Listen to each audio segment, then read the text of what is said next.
Because Donald Trump's interview at the National Association of Black Journalists conference, in which he said that Kamala Harris recently turned back, yes, that lie became the story of the interview. But because of that, there were some important parts of it that were missed. Yes, a moment in which Donald Trump's brain seemed to not work, or he was just kind of unable to answer a very straightforward question about his running mate, JD Vance, who, of course, has come under a lot of fire recently, and for good reason. But Harris Faulkner asked him about JD Vance, asked him about JD Vance's ability to do the job of president if it was needed, and really if he had any capabilities at all. And Donald Trump pretty much unable to answer, maybe because his brain just wasn't working, or because Vance is such a terrible running mate that he couldn't give a positive answer about him. But I'm going to break it down. But first, let's check it out.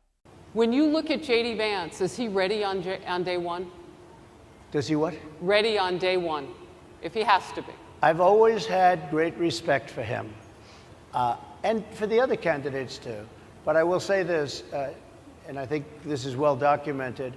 Historically, the vice president, in terms of the election, does not have any impact. I mean, virtually no impact. You have 2 or 3 days where there's a lot of commotion as to who, like you're having it on the Democrat side, who it's going to be. And then that dies down, and it's all about the presidential pick. Virtually never has it mattered. Maybe Lyndon Johnson mattered for different reasons of what we're talking about, not for vote reasons, but for political reasons, other political reasons. But historically, the choice of a vice president makes no difference. You're voting for the president, and you can have a vice president who's outstanding in every way, and I think JD is. I think that all of them would have been, but you're not voting that way. You're voting for the president. You're voting for me. It's so funny to me saying that JD Vance has no impact when your last vice president you tried to hang because he wouldn't help you overturn the results of an election. So clearly Donald Trump does care a lot about what his vice president does.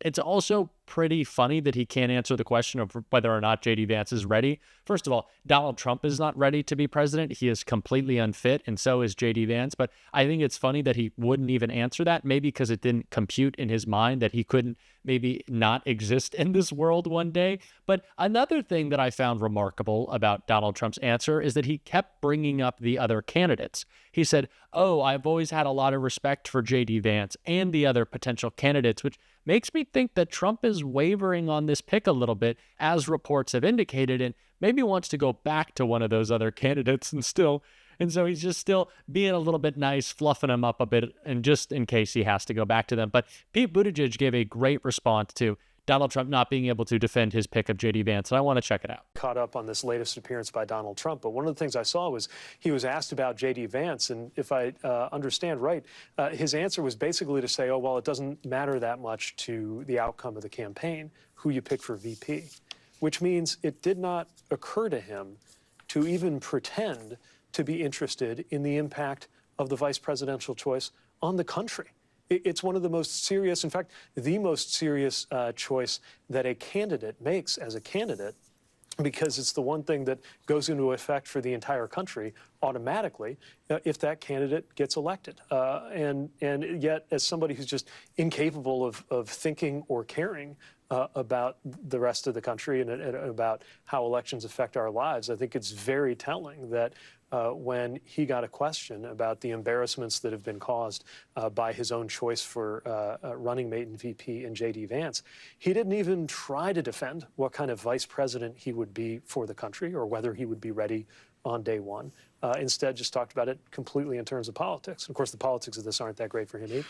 Pete Buttigieg there clearly laying out the contrast and calling out JD Vance, of course, but also talking about the differences between these two candidates, JD Vance and Donald Trump, and Kamala Harris and whoever her running mate will be, potentially Pete Buttigieg. And in fact, let me know in the comments who you think the best running mate for Kamala Harris would be. I want to check out what y'all have to say. But back to Pete. He's clearly laying out these different visions, and always, as he does, doing a great job. But Republicans themselves are really creating the policy contrast in this race without Democrats even having to campaign all that much. Just today, Republicans blocked a bipartisan bill that would boost a child tax credit. And we see JD Vance attacking people's family choices and at the same time that he claims to be so pro-family that he's calling out women who don't have kids. He's voting against the child tax credit. He's voting against helping families. The pro-life, pro-family party is doing this. But I want to read more in an article in The Hill about this decision by Republicans to go against the child tax credit. Senate Republicans on Thursday blocked a bipartisan bill that would boost a child tax credit for parents as the GOP and Democrats feud over remarks from Republican vice presidential nominee Senator JD Vance. Chuck Schumer responded to the Republicans' effort to block this legislation, saying, "Senate Republicans love to talk about how they are the party of family and business, so it's very odd to see them come out so aggressively against expanding the child tax credit and rewarding business with the research and development tax credit." Chuck Schumer, though, was not the only one to call out these Senate Republicans. Good friend of the show, Gavin Newsom, posted on Twitter, "Pro-life party strikes again." And yeah, Republicans need to be mocked for this. If they want to claim that they are the pro-life, pro-family party, then they need to act on it. And consistently blocking legislation that would support families is the clearest sign that they have no interest in governing. All they want to do is attack families and then leave them to fend for themselves. JD Vance doesn't care about protecting children or protecting families, or else he would have been in the Senate today voting for that legislation. But no, he's on the campaign trail attacking women, lying about families, and just being a despicable person. And Pete Buttigieg called JD Vance out for that in a clip that I want us to check out. What do you make of the statements coming from former President Trump and JD Vance? Well, just really uncalled for, disturbing. Again, I've got to be careful to comply with campaign rules that I can't weigh in on the campaign while I'm sitting in this capacity. But what I think I would point to is just a difference in focus from one administration's policies to another administration's policies. You know, we've come in doing things that other administrations have talked about, but we're doing the work in this administration, whether it's the infrastructure work that has me in Wisconsin. We've been looking at port improvements and passenger railroad opportunities here, something that, you know, administration after administration said they were going to do, never happened. Then Joe Biden, Kamala Harris came in, and now it's happening. But same thing in terms of just taking care of people. And I think, you know, anyone in a government role like this should get up in the morning really just thinking about one question, which is how can I use the powers, the tools, the budget, the authorities of this office to make life a little easier, to make it a little more affordable, to make things a little bit better for people going about their day. I love playing these clips from Pete because he's just always doing such a great job making the case. He makes my job easier, and I just want to bring y'all the good stuff, and that's what Pete Buttigieg is. But he's talking again about this contrast, and it reminds me a bit of an interview from a couple of days ago that Donald Trump did with Laura Ingraham, and he was also pressed again about his pick of JD Vance, and again was unable to really give a good answer, but it brings up this conversation of family that I want to talk about after this clip.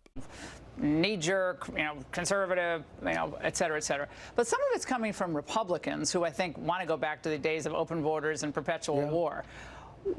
How do you expect to use him in this campaign, and what can you say to our viewers tonight to reassure them that this was an excellent pick? Well, first of all, he's got tremendous support. And he really does among a certain group of people that like families. I mean, you know, he made a statement having to do with families. That doesn't mean that people that aren't a member of a big and beautiful family with 400 children around and everything else, it doesn't mean that a person doesn't have, he's not against anything, but he loves family. It's very important to him.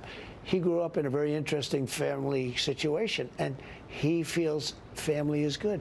And I don't think there's anything wrong in saying that. We see Trump here saying that Vance loves family. And again, that's what Donald Trump always falls back on, that he loves Christians, or he loves family, or whatever it may be. But we can tell from Donald Trump's actions, and of course we can tell from JD Vance's actions voting against the child tax credit, that they don't actually care about families. And Donald Trump, of course, wants to make himself out to be the leader of the party of family values. The Republicans are always talking about family values, but I want to point out that it's not very family values of Donald Trump to have an affair with a porn star while his wife is pregnant.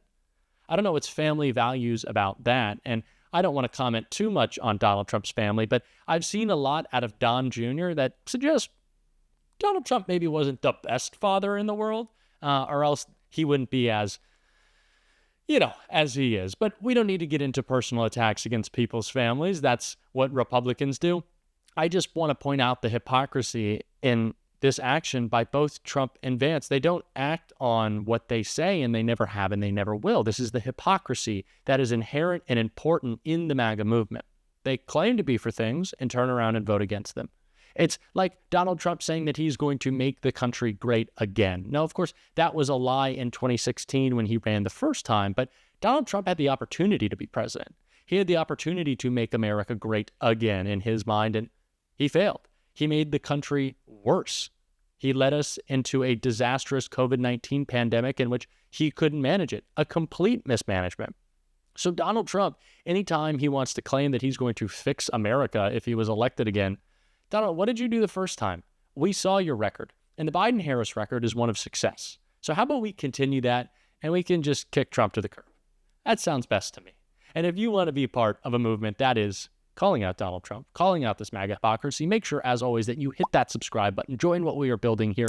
It would really mean a lot to me. And hit that like button if you enjoyed this video. And as we passed 100,000 subscribers, I wanted to create kind of a new community on this channel, an exclusive community, an opportunity for y'all to support the show if you want to. So if you want exclusive bonus videos once a week, we are doing more exclusive and fun bonus content. Make sure to hit the join button, become a member of this channel. You can support this new and growing channel. I am a college student, and so the support goes a long way. But if you want to do that, go ahead and hit that join button, and it would really mean a lot to me. And until next time, I'll see you soon.